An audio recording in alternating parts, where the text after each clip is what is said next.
Bonjour à tous, bonjour à toutes.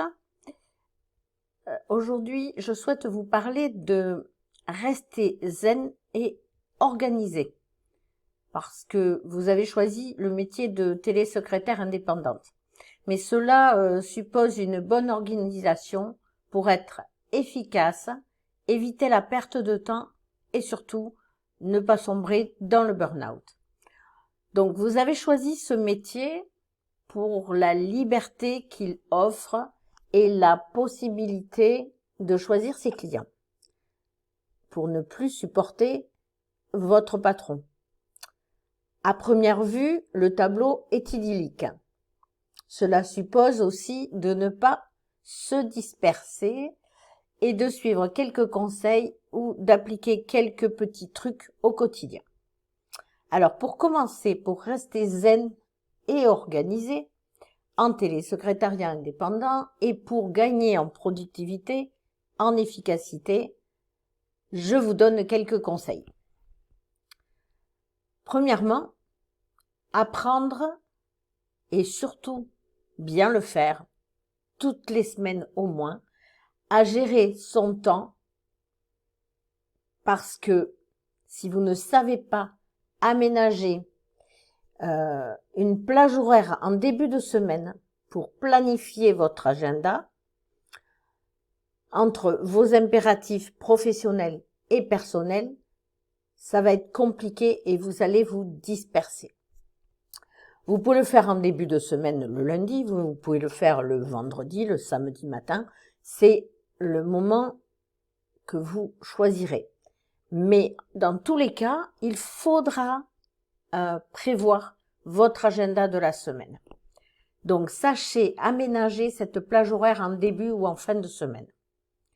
Faites le point de vos objectifs. Ça aussi, on en parlera dans une prochaine vidéo. Faites le point sur les objectifs que vous voulez atteindre. Déterminez les créneaux et vérifiez que vos objectifs sont atteints ou presque atteints. Démarrez la semaine en sachant exactement ce qui vous attend. Ça va vous libérer l'esprit, vous allez être zen.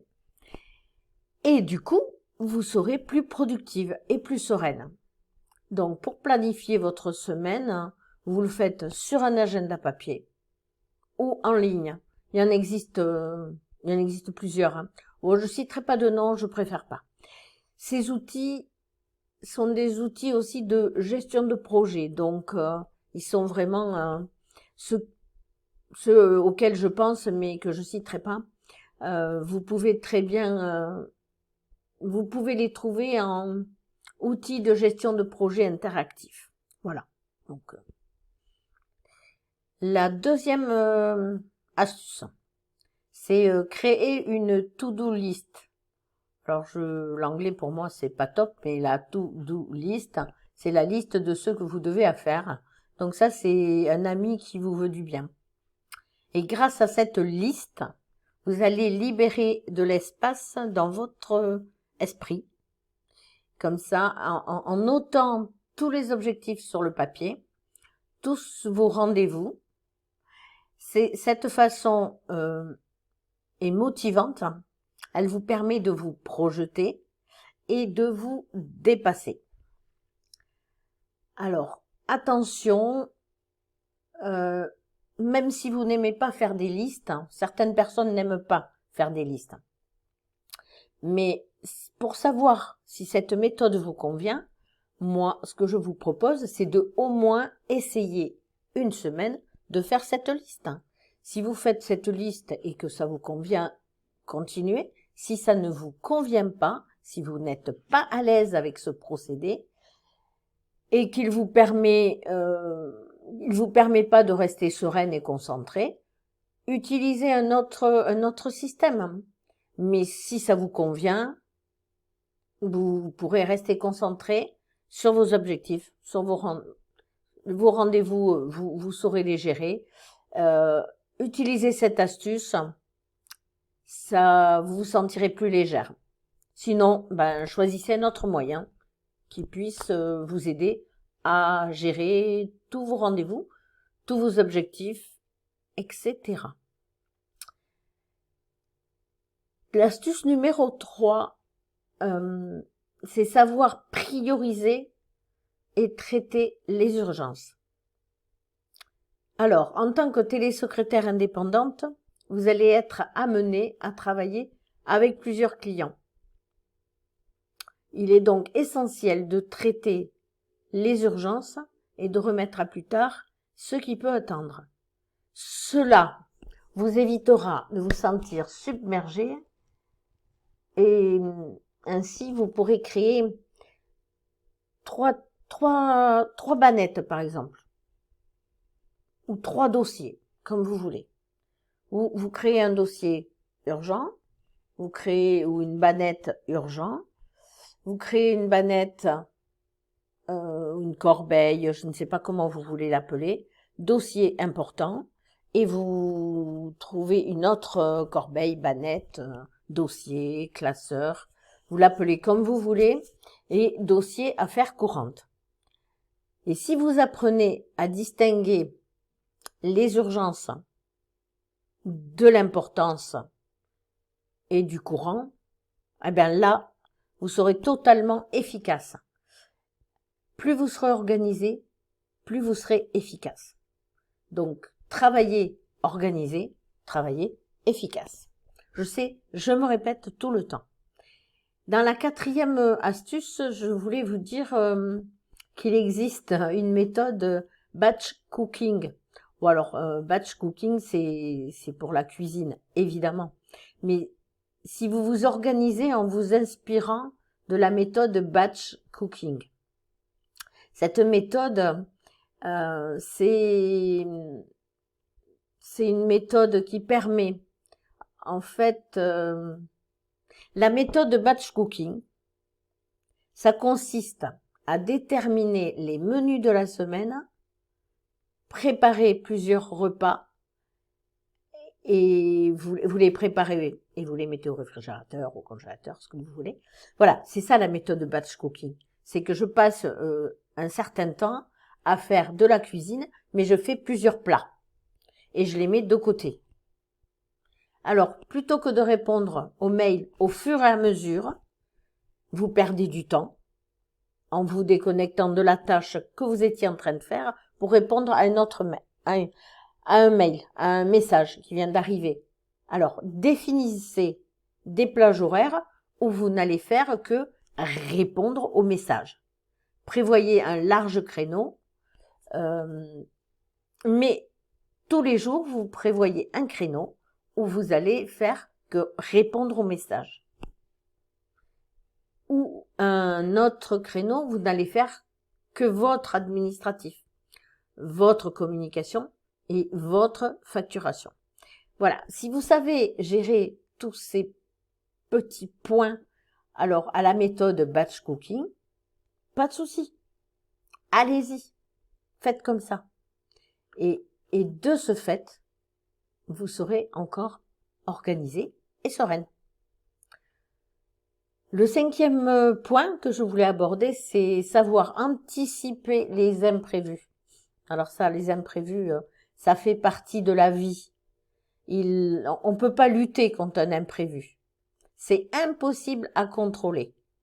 Donc, plus vous saurez anticiper les aléas en prévoyant peut-être un peu de temps pour effectuer vos tâches, encore une fois, la gestion du temps, c'est une alliée si on parvient à la maîtriser.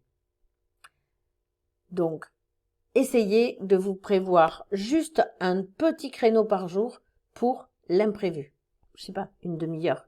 Et s'il n'y a pas d'imprévu dans cette journée-là, vous l'occupez à autre chose, vous avancez. Mais au moins, vous aurez votre demi-heure d'imprévu. Ce qu'il faut aussi, en 6e point, je vais dire, c'est respecter votre rythme. Parce que même si le télésecrétariat indépendant, c'est le job de vos rêves, comme tout le monde, vous avez des jours avec et des jours sans. Et dans ce cas, un jour sans, pas la peine de vous flageller, de vous sentir coupable. Vous êtes un être humain, soumis à des humeurs, à des émotions, à de la fatigue, à des contrariétés. Vous avez le droit d'avoir eu une mauvaise nuit ou de traverser une période compliquée. La solution, elle est simple. Vous vous écoutez. À ce moment-là, vous vous écoutez. Prévoyez une séance de méditation, faites du yoga, allez vous promener, mais essayez de vous recentrer. Recentrez-vous et retrouvez votre équilibre. Et là, ça repartira. C'est pas la peine d'essayer de vous forcer à travailler. Ce jour-là, soit vous allez faire des erreurs, soit vous n'allez pas avancer, soit il va y avoir des tonnes de choses. Quand on n'est pas bien, en principe, rien ne roule. Donc, quand vous n'êtes pas bien, vous vous recentrez sur vous. Et une fois que vous êtes recentré, vous pouvez reprendre le travail. Et dans ma 7e astuce, je voulais vous dire, faites des exercices. Alors, des exercices de relaxation, de yoga, de méditation, du sport, bien sûr, si vous voulez, mais tout ce qui peut réduire l'impact du stress. Parce que vous allez avoir du stress. Le stress de je vais pas y arriver, le stress de oh là là, ce dossier je l'ai pas fini, oh là là, le client va s'impatienter. Vous l'aurez, inévitablement vous l'aurez. Donc apprenez à faire des exercices qui vous recadrent, des exercices de respiration. Il y a, comment elle s'appelle, Laura Istel Barontini, auteure de la boîte à outils de la relaxation. Elle propose des exercices, je vous mettrai peut-être le lien, le nom, Laura Istel Barontini, et son livre c'est la boîte à outils de la relaxation. Donc elle propose des exercices qui apportent un bienfait au niveau physique, mental et émotionnel. Exemple, la respiration 535. Alors 5, 3, 5.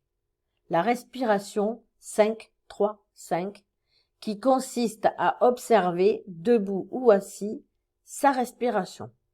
Le yoga des doigts. Assise, vous jointez les extrémités de vos doigts, vous inspirez en amenant le bout de la langue contre le palais, donc là je ne vais pas le faire parce que c'est impossible en parlant, et vous relâchez en expirant. Voilà, donc vous irez voir, mais simplement, pour rester zen et organisé, ce qu'il faut retenir, l'organisation, ça s'apprend. En fait, il s'agit de trouver un moyen qui vous correspond et de le mettre en pratique. Ainsi, vous resterez organisé, productive et tout ça dans la zénitude. Vous aimeriez apprendre à organiser votre nouvelle vie professionnelle? Alors, vous allez rejoindre mon programme de formation de télésecrétaire et vivre votre rêve d'indépendance. À très bientôt dans ma formation. Abonnez-vous à ma chaîne pour avoir d'autres conseils. À très bientôt dans une nouvelle vidéo.